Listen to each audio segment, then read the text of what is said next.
이번 코너는 빅데이터로 시청자들의 마음을 분석해보는 M빅데이터 시간입니다. 오늘 빅데이터로 알아볼 프로그램은 지난 12월 700회를 맞이한 방송이죠.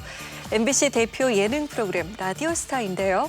라디오스타에는 과연 어떤 빅데이터들이 쌓여 있을지 전민기 위원 통해서 알아보겠습니다. 네, 안녕하세요. 빅데이터 전문가 전민기입니다. 2007년 5월 첫 방송된 라디오스타는 특유의 B급 감성과 거친 야성 토크, MC들의 특급 케미스트리로 매주 수요일 밤 안방극장에 웃음을 선사하고 있습니다. 지난 2020년에도 평균 가구당 시청률 4.6%를 유지하며 확고한 인기를 이어가고 있는데요. 특히 경쟁력을 가늠하는 지표인 2049 시청률에서 1, 2위를 앞다투며 장수 예능이지만 여전히 이슈의 중심에 자리하고 있다는 것을 증명하고 있습니다. 네, 지난 12월 23일에 방송된 700회 방송 역시 2049 시청률 1위를 차지한 것은 물론이고요. TV 화제성 지수에서도 수요일 비드라마 부문 1위라는 의미 있는 수치를 보여줬는데요. 라디오스타의 역사를 함께 만든 역대 진행자들과 함께한 라스 7순 잔치 특집, 어떻게 보셨나요? 화려한 잔치는 아니었지만 조촐하고 의미 있는 알찬 기념의 시간이 아니었나 하는 생각이 들었습니다. 일단 라스의 식구였던 전현 MC들이 모여서 라스가 그동안 어떻게 성장하게 됐고 부족한 점들은 무엇이 있는지 이런 것들을 살펴보는 시간이어서 아마 급변하는 방송 환경 속에서 라스도 뭔가 변화를 추구해야 될 때가 온 것을 스스로가 인지하고 이렇게 프로그램을 만들지 않았나 싶더라고요. 특히 기억에 남는 것들은 이 라스의 전성기에 대한 이야기를 나누는 장면이었어요. 육박도사의 더부살이 할 때가 좀 재밌었던 것 같아요. 비가 세네 번에 걸쳐 쪼개서 나갔을 거예요. 한 번 녹화하면 한 달 나갔으니까. 맞아. 그리고 출연료는 다 똑같이 받는 거잖아요. 대박이었다. 그래가지고 흥국이 형 주무시고. 그렇죠. 형 이제 중간에 갔죠. 참 재밌었네. 김한선 선배님이 주무셨어요. 만성이 얘기하다가 아니 근데 너무 영광스럽게. 춤을 진짜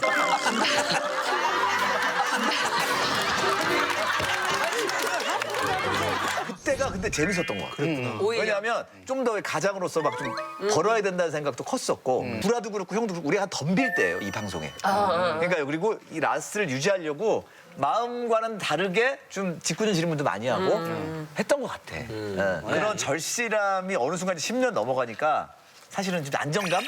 쪽으로 좀 바뀌죠. 근데 안정감 특유의 매력도 있었어요. 그다음부터 계속 라스를 통해서 스타가 된 뭐 진짜 장도연 씨도 그렇고 우리 박나래 씨 나왔던 편도 어쨌든 그러니까 안정감이 라스가 생기면서 여유가 생긴 거죠. 예. 그러면서 이제 물론 여기서 스타도 많이 나왔지만 그냥 우리 때 갑자기 평론하고 있어. 아, 뭐야?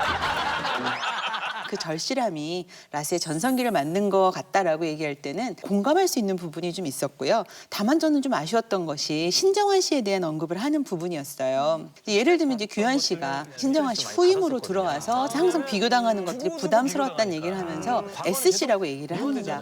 이것에 대해서 이제 스튜디오는 정말 라스답게 S형 뭐 이런 거에서부터 난리가 나는 거죠. 그것이 어떻게 보면 라스 방식대로 신정환 씨를 추억하는 방식일진 모르겠지만 신정환 씨가 이제 대중들에게 줬던 그 실망감들이 있으니까 이런 부분에 대해서는 조금 세심하게 제작진들이 접근했으면 어땠을까 이런 생각들이 좀 교차하는 부분들이 많았습니다. 저도 이제 공희정 의원님 말씀처럼 좀 불편한 부분들도 좀 있었습니다. 이를테면은 예전에는 이제 불편러가 없어서 웃기기가 좀 편했는데 이제는 불편러들이 많아서 웃기기가 좀 어렵다라는 이야기를 현 MC, 구 MC들이 이제 나누는 대목이 있었는데요.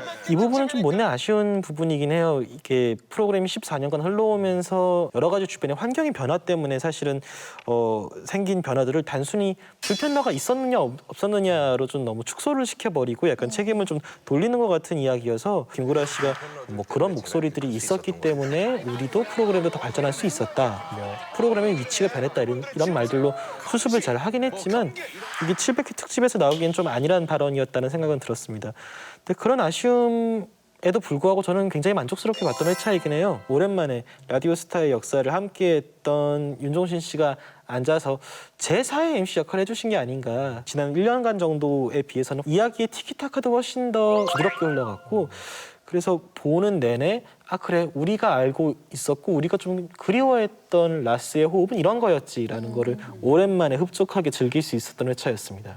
특히 이제 즉흥적으로 이제 재치 있게 멘트를 던지는 순발력이라든지 또 상황극, 여차없이 이제 파고드는 어떤 하이에나식 토크가 정말 모든 것 꽉 들어찬 그런 느낌을 좀 받았어요. 사실 리바인 프로젝트를 통해서 그러니까 1년 단위는 아니더라도 좀 자주 자주 가지고, 갔겠다. 예, 가지고 싶어서. 결국 스페인 가겠다는 얘기네. 예, 그래서 저는 정규 편성이 되는 프로그램은 뭐 쉽지 아니, 않아요. 근데 원래 런칭에도 오래 못 가잖아. 네, 그러니까. 근데 어쨌든 이렇게 원래 12개 못 넘기잖아. 열 몇 개 이렇게 좀 정말? 유한적인 것들만 하고 잘 원래 못 넘기는데 왜 그래? 잘 안 될 것만 하니까. 그러니까 이래서 우리가 라스다라는 그런 의미가 들 정도로 진행자들의 특성 또 그 재치 있는 발언들이 정말 라스만이 가지고 있는 어떤 그런 매력을 흠뻑 보여줄 수 있는 회차가 아니었나라는 생각이 듭니다. 자투리 방송으로 불렸던 시절부터 레전드 토크쇼로 인정받던 순간, 그리고 700회에 이르는 현재까지 라스의 역사를 다시 한번 돌아보게 했던 특집 방송이었습니다. 자, 그럼 본격적으로 2020년 라디오스타에 대한 시청자의 목소리 분석해 볼까요? 네, 지난해 라디오스타의 언급량은 총 56만 1,287건인데요. 연관 검색어로는 어떤 키워드들이 등장을 했을지 살펴보겠습니다. 호랑이, 스페셜, 안영미, 김구라, 기자, 수요일 이런 키워드들이 상위 연관으로 등장을 했습니다. 네, 먼저 스페셜이라는 단어가 눈에 들어오는데요. 이건 무엇과 관련된 키워드죠? 네, 윤종신 씨 하차 이후 그의 공백을 메웠던 라디오스타의 스페셜 MC들에 관한 키워드로 해석할 수 있습니다. 2020년 지난 한 해 동안 라스엔 김동완, 이지혜, 장성규 씨 등 48명의 다양한 스페셜 MC가 출연해 프로그램에 재미를 더했습니다. 네, 그중에서도 위원들에게 가장 깊은 인상을 남긴 스페셜 MC를 뽑아본다면 누굴까요? 사실 이제 이 라디오스타가 보면 오래전부터 이 스페셜 MC 체제를 자주 활용을 했었어요. 공석이 생길 때마다 즉시 그 자리를 메꾸는 것이 아니라 일정 기간 동안 스페셜 MC 체제를 통해서 갔고, 그것이 이제 윤종신 씨 부재 이후에도 그런 식의 방법이 이루어졌었는데요. 장점으로 생각한다면 매번 다른 인물을 만날 수 있다는 그 기대감이 있어서 이번 주엔 어떤 인물이 나올까 이런 기대감도 있지만, 사실은 라스의 그 독한 토크를 따라가기에는 그분들이 이렇게 섞일 수 있는 만한 룸이 좀 적었던 거죠. 그래서 저는 그런 면에서 오히려 외국인, 그 라스 최초의 외국인 스페셜 MC였던 샘 해밍턴 씨가 굉장히 인상에 남는데요. 데뷔 전부터 깜찍한 태권 소녀를 이름 날리며 일반인 프로 총물 이후 아이오아이 보급 센터를 프레죠. 내셔널 프레죠. 아, 보급센터라 그러니까. 말하는 건 괜찮은데 보고 읽는 게 조금 아직까지는 어색하구나. 늘 부담스럽죠. 스스로 나는 최초의 그 스페셜 MC이지만 어쩌면 최초의 외국인 마지막 MC일지도 모른다, 이런 얘기를 하면서 자기를 부각시켜 나가기도 하더라고요. 그래서 그런 면에서는 예능의 어떤 문법도 잘 알고 또 독특한 차별화된 재미를 주고 신선한 맛을 줬다는 측면에서는 저는 샘 해밍턴 씨가 굉장히 인상에 남았습니다. 저는 토크 싹쓸이하고 하이라이트 편에서 굉장히 인상적인 모습을 보여줬던 개그맨 허경환 씨가 좀 가장 기억에 남아요. 본인만의 어떤 그 유행어 남발 캐릭터를 바탕으로 해서 그 유행어 이자 부스요? 이자 부스요? 굴하지 않고 꿋꿋하게 유행어를 이어가는 모습. 또 경우에 따라서는 김구라 씨의 어떤 공격에 맞서서 토크에 이렇게 대응하는 모습들이 저는 굉장히 좀 인상적이었어요. 윤종신이라는 전 MC의 아우라가 있고 또 1, 2회라는 짧은 어떤 기회 속에서 본인만의 어떤 캐릭터 개성, 끼 같은 것들을 보여줘야 되기 때문에 어떤 분이 오셔도 굉장히 좀 극복하기 어려운 좀 한계가 있거든요. 그런데 저는 이런 어려운 상황에도 불구하고 허경환 씨 같은 경우에는 기존에 어떻게 보면 라디오스타의 가장 또 매력이라고 할 수 있는 출연진 간의 어떤 관계 설정에 있어서도 김구라, 허경환 이런 새로운 앙숙 관계가 들어온다면 큰 도움이 될 거라고 생각해서 허경환 씨가 가장 좀 인상적이었던 것 같습니다. 저는 두 분 정도가 좀 인상에 남았는데요. 도른자 특집에 출연하셨던 이지혜 씨하고 스승님이 누구니 트와이스타 특집에 2차례 정도 나온 데프콘 씨, 이렇게 두 분이 좀 기억에 많이 남았습니다.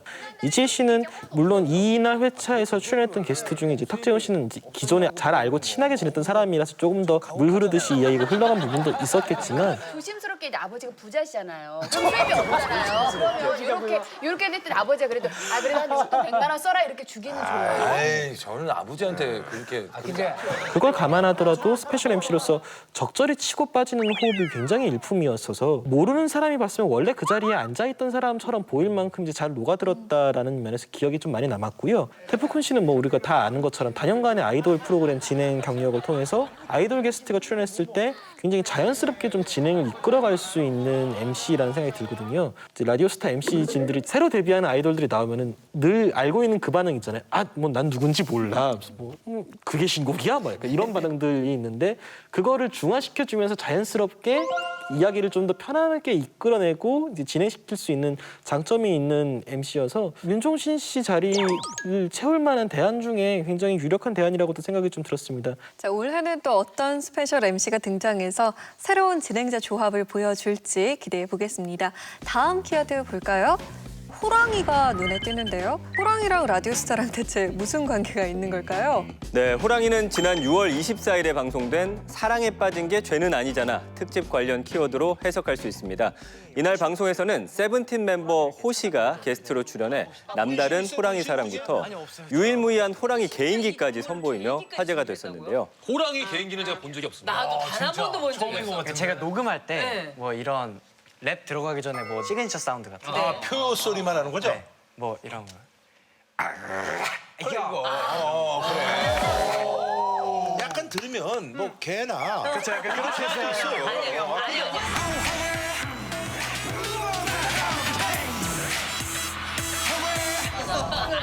호랑이. 여기서 지난해 라디오스타의 인물 연관 검색어 순위를 살펴보면요. 호시는 연관 검색어에 이어 인물 연관 검색어 2위에 오르는 등 호시의 재발견이라는 평을 받았습니다.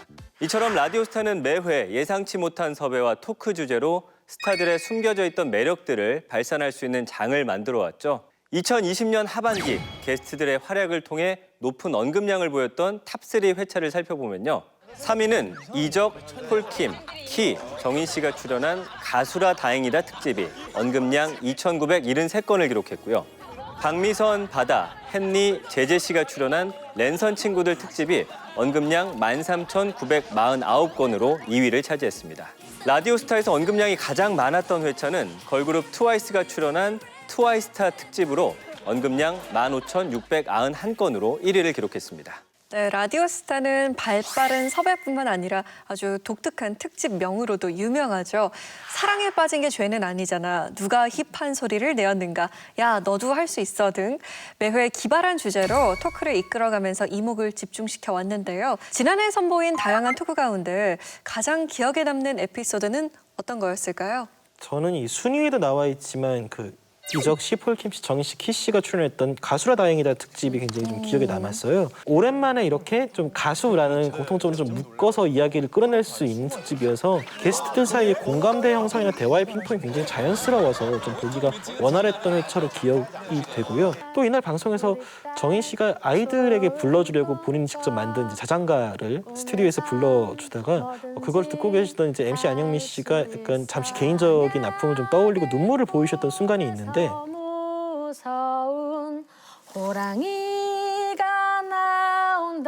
나온다면 은희가 더 큰 목소리로 할 수 있어. 그리고 갑자기 눈을 뜨면 어느새 호랑이는 사라지고 엄마랑 아빠랑 성우가 은희 곁을 지켜주지. 아, 노래가 진짜 퀄리티가 안 끝났는데. 안 끝났는데. 안 끝났는데. 아니요. 또 이제 뭐 친구 생각이 나면 또 그럴 수 있죠. 예. 또 이제 신나는 노래로 분위기 좀 바꿔볼게요. 제가 또 밀고 있는 저희 동네에서 또 뜨고 있는 노래가 하나 있어요. 아, 그래요? 네. 이제 밥 먹을 때 그래. 냠냠 쩝쩝 맛있어. 냠냠 쩝쩝 즐거워. 쭉쭉 쑥쑥 자라나서 튼튼하게 무병장수 이런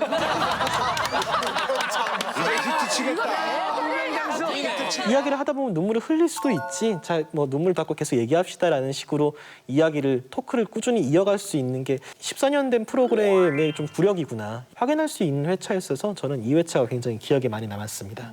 저는 이제 가장 기억에 남는 회차는 이세돌, 효정, 이국주 또 안지영 씨가 출연했던 668회 이럽습니다 특집이었던 것 같아요. 보통 라스나 이런 토크쇼에서는 아무래도 이제 화제가 되는 인물을 모시거나 뭐 영화 개봉이라든지 신곡 발표를 앞두고 그 출연진들을 이렇게 전략적으로 섭외하는 경우가 많은데 이번 회차에서는 전혀 좀 다르게 코로나19나 여러 가지 사정으로 인해서 일이 끊기거나 줄어든 사람들을 모으는 좀 발상의 전환을 가져온 기획이라서 좀 흥미롭게 보게 됐고요.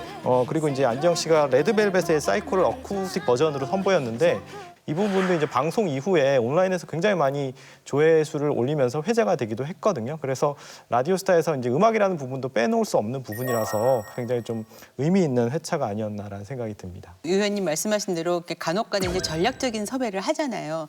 이것도 마찬가지로 그 홍보를 위해서 출연했던 배우들이지만 굉장히 유쾌한 웃음을 자아내면서 홍보를 하기 위해서 이 사람들이 나왔나 싶은 사항을 싹 잊어버리게 만들었던 연극이 끝나고 난 뒤편이 저는 인상적이었습니다. 가장 인상적이었던 게 임기홍 씨인데 대중들에게는 많이 알려져 있지 않지만 벌써 뮤지컬 배우가 거의 20년 차 배우시더라고요. 그리고 이 후배를 위해서 이 선배들이 어떻게든 이 좋은 프로그램에 나와서 한 번쯤 얘를 띄워봐야겠다 이런 욕심들을 막 보여주는 거예요. 그래서 끊임없이 이렇게 응원해가는 모습들이 굉장히 화기애애한 모습을 보여주더라고요. 어떤 면에서는 순한 맛 라디오스타를 본 게 아닌가 하는 생각이 들어서 저는 이 편이 굉장히 인상적이었습니다. 네. 다음 키워드 함께 볼까요? 기자인데요. 이 단어는 무엇과 연관되어 있나요? 네, 라디오스타는 매회 스타들의 리얼한 토크가 오가는 만큼 유독 기자들의 큰 관심을 받고 있는 프로그램이기도 하죠. 그런 점에서 볼 때 기자는 B급 감성과 거친 야성 토크를 표방하고 있는 라디오스타의 명과 암에 관련된 단어로 해석할 수 있습니다. 라디오스타 긍부정 감성어를 살펴보면요. 다재다능한, 잘하다, 화제 모으다 등은 게스트의 감춰진 장기를 이끌어내는 MC들의 진행 능력과 색다른 모습을 보여주는 게스트들의 열연에 관한 긍정 감성으로 해석이 됩니다. 반면 논란, 죄송하다, 위기 등 최근 계속되는 논란과 관련된 부정 감성어도 눈에 띕니다. 네, 라디오스타와 관련해서 이 같은 긍부정 감성어가 나온 이유 어떻게 분석하세요? 지금까지 저희가 이제 엠빅데이터 코너에서 저희가 라디오스타를 오늘 포함해서 3번째 다루고 있는데요. 그동안 어떤 감성어가 새로 등장했고 또 사라졌고 유지됐는지 좀 살펴볼 필요가 있을 것 같아요. 그래서 제가 전민기 의원님한테 허락도 받지 않고 그냥 코너 속의 코너로 살포시 넣어봤는데, 그러니까 네. 추이나 경향성을 좀 살펴보려고 합니다. 흥미진진한데요. 긍정 감성어 같은 경우에는 이제 화제 모으다나 기대되다라는 그런 감성어가 계속 지속적으로 등장하고 있어요. 그래서 이 라디오스타가 여전히 어떤 기대와 화제를 잘 이어가고 있다라고 평가할 수 있을 것 같고요. 또 잘하다, 웃음과 같이 우리가 뭐 이런 기본적으로 즐거움을 추구하는 예능 토크쇼에서 필수적인 요소들을 라디오스타와 관련된 그 감성으로 나오고 있어서 라디오스타가 이런 부분들도 굉장히 잘 수행하고 있다라고 볼 수 있을 것 같아요. 근데 저는 좀 인상적인 것들이 이제 부정 감성어였어요. 과거에는 주로 뭐 부정어가 뻔하다, 뭐 심심하다, 진부하다 뭐 이런 내용들이 있어서 주로 이제 내용에 대한 아쉬움 그런 것들을 바탕으로 위기론을 얘기했었는데 이번에 저희가 봤을 때 부정 감성어로 오해, 죄송하다라는 단어들이 등장을 했거든요. 그래서 이게 어떻게 보면 라디오스타로 인해서 불거진 어떤 사회적 논란과 연관성이 있어 보인다라는 부분이 좀 전 개인적으로 특이한 부분이라고 생각을 했습니다. 사실 라디오스타가 B급 감성이고 게스트가 나와도 그렇게 게스트를 아주 조심스럽게 다루는 프로그램이라기보다는 조금 기탄 없이 이야기를 하고 얼핏 보면 좀 무례해 보일 수도 있는 질문도 좀 던지고 약간 이런 프로그램이잖아요. 근데 초반에 이게 많은 사람들한테 지지를 받을 수 있었던 거는 방송가에 있는 선후배 사이의 어떤 그 위계 질서나 권위 혹은 잘 나가는 사람이 오면은 거기에 맞춰서 알아서 좀 잘 대우해 줄 것이다라고 생각하는 이 권력 구조 같은 것들을 다 무시하고 기존의 질서를 깨트리는 쇼였기 때문에 사람들이 여기에 사랑에 빠진 거거든요. 그걸 보면서 사람들이 대리만족을 했던 것이고요. 근데 지금은 프로그램 자체가 강자가 된 탓에 강약 약간 같은 그림이 좀 계속 이어지다 보니까 이게 계속 논란이 되고 불편함이 되고 이제 위기라는 감성어로 또 이어지는 일련의 흐름이 좀 있다고 좀 봤어요. 이거를 어떻게 해결할지 이 문제는 제작진이 인지는 하고 있다고 보는데 그에 대한 뚜렷한 답은 아직 못 찾았다. 좀 이렇게 보고 있습니다. 네, 방금 말씀하셨듯이 지난 1년 동안 라디오스타는 시청자들에게 큰 재미도 선사했지만 반면 자학 개그, 부적절한 사진 사용, 불친절한 방송 태도, 논란이 있는 인물 섭외 등 잡음도 참 많았습니다. 이처럼 계속되는 라디오스타의 논란에 대해서는 어떻게 생각하세요? 어떻게 보면 이게 프로그램의 어떤 소비 시장이 과거에 라디오스타가 초창기에 나왔을 때와 현재가 좀 많이 달라졌다라고 볼 수밖에 없을 것 같아요. 과거에 라디오스타가 처음 등장했을 때는 내용이 재미있고 흥미로우면 뭐 그런 과정이나 절차에 어떤 조금의 문제가 있어도 과거엔 좀 넘어갔다면 이제는 그런 것이 좀 허용되지 않는 범주인 것 같고요. 지금은 이제 시청자들이 내용뿐만 아니라 그것의 이제 사회적 영향력 같은 것도 충분히 이제 판단하는 그런 수준이 됐고 개인 미디어 플랫폼을 통해서 적극적으로 문제 제기하고 여론을 만들기 때문에 이런 변화된 미디어 소비 시장에 대한 인식이 좀 개선돼야 될 것 같아요. 저는 이 논란이라는 것들을 이 생성되는 과정을 좀 나눠서 봐야 된다고 생각이 되는데요. 지난번에 있었던 이제 그 사진 관련된 논란 같은 경우에는 즉각적인 사과와 재발 방지를 위한 시스템만 갖추면 되는데 문제는 이제 시청률이나 화제성을 위해서 의도된 논란을 일으키는 거죠. 그런 게 저는 자학 개그라고 생각을 해요. 그 토크가 이제 이게 좀 거칠다 보니까 이런 자학 개그들이 좀 더 많이 허용되는 부분이 있는데 예를 들면 이혼이라든지 아니면 신체적인 결함 같은 것들을 가지고 자학 개그를 하기 시작하는데 물론 표피적인 재미는 있을 수 있지만 그것을 당하는 당사자 입장에서는 어떤 때는 좀 너무 진행자들이 게스트들을 조롱하는 것이 아닐까 이런 생각이 들기도 하거든요. 그리고 시청자 입장에서도 유사한 상황에 있는 사람이라면 괜히 자기한테 뭐라고 하는 것 같은 느낌이 들어서 좀 불편함을 많이 초래할 수 있을 것 같아요. 그래서 이런 부분에서는 어느 정도 수위 조절이라는 부분들이 필요할 것이고 사실 우리가 이 뭐 불법은 석 달은 못 나와, 음주운전은 1년 못 나와 이런 규정이 있다면 쉽겠지만 그런 규정이 없으니까 제작진 측면에서 그 출연 여부를 결정하고 대화 토크의 수위를 조정하는 데에는 좀 더 철저한 잣대가 필요하지 않을까. 왜냐하면 14년이나 된 프로그램은 이제 사회적으로 영향력이 있잖아요. 그것이 어떻게 변질되어 갈지를 고민을 해야 되기 때문에 그런 부분에서는 좀 더 세심한 관심들, 그다음에 철저한 검토 이런 것들이 필요하다고 생각이 됩니다. 라디오스타는 예전부터 이제 온라인상에서 인기가 있었던 뭐 유행어나 밈 혹은 온라인상에서 화제가 된 인물을 적극적으로 지상파로 끌어오는 거에 주저함이 없었던 프로그램이라고 저는 생각을 해요.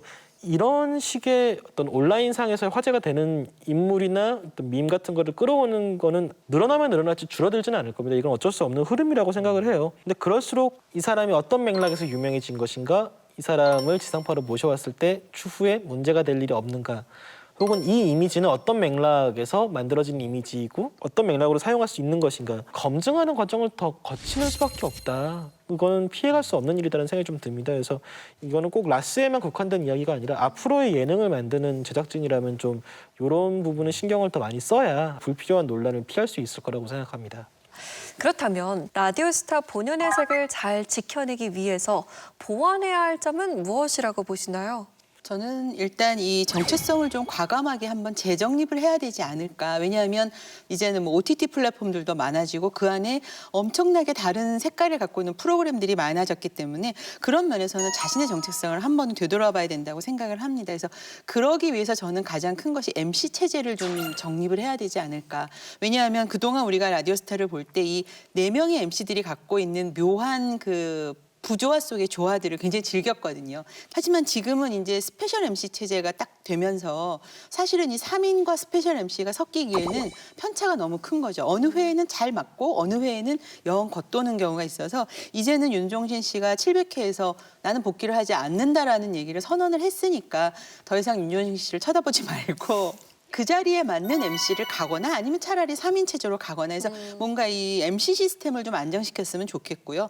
또 하나는 이제 짐이기도 할 것 같은 게 지상파 예능이라는 거죠. 뭐 비지상파 예능이 아니기 때문에 지상파 예능으로서 가져야 되는 어떤 요건들이 있어서 그렇다라고 하면 이것을 극복하는 것이 어떤 방법들이어야 하는가. 저는 뭐 개인적으로는 차라리 완전히 19금으로 해서 좀 더 심야 시간대에 더 독한 방송으로 가든지 아니면 정말 지상파답게 더 순한 맛으로 가든지 뭔가 좀 결정의 갈림길에 와 있지 않나 그러한 생각이 듭니다. 사실 토크쇼가 대중의 반응에도 굉장히 좀 민감하고 사회적 문화 트렌드에도 민감할 수밖에 없는데 14년 동안 마치 뭐 제자리를 지킨 것만으로도 저는 라디오스타만의 매력이 여전히 많은 시청자들에게 그래도 소구되고 있다라고 생각을 합니다. 다만 최근에 라디오스타에 대한 어떤 위기론 또 라디오스타가 초심을 잃었다라는 그런 목소리들이 심심치 않게 들리는데 이것은 저는 좀 그 타깃 시청자군의 특성이 좀 바뀐 것 같다라는 생각을 해요.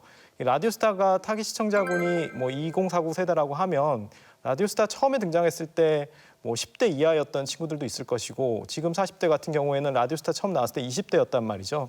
그러면 그 당시의 생활 어떤 방식이라든지 사고 방식 뭐 이런 것들이 굉장히 좀 달랐을 것 같은데 그걸 그대로 지금 어느 정도 유지하고 있다라는 측면에서 저는 조금 변화가 필요할 것 같다라는 생각을 해요. 그런데 이제 변화라고 했을 때 또 이 부분에 대해서 좀 아쉬워하는 분들도 있죠. 라디오스타만이 가지고 있는 본연의 색깔이 혹시 그 변화에 의해서 묻혀지는 거 아닌가. 그래서 둘 중에 하나 뭘 택해야 되는지 저는 좀 갈림길에 선 것 같은데 그래도 변화 쪽에 좀 더 방점을 찍어서 제작진이 좀 변화를 시도하면 좋겠다라는 생각이 듭니다.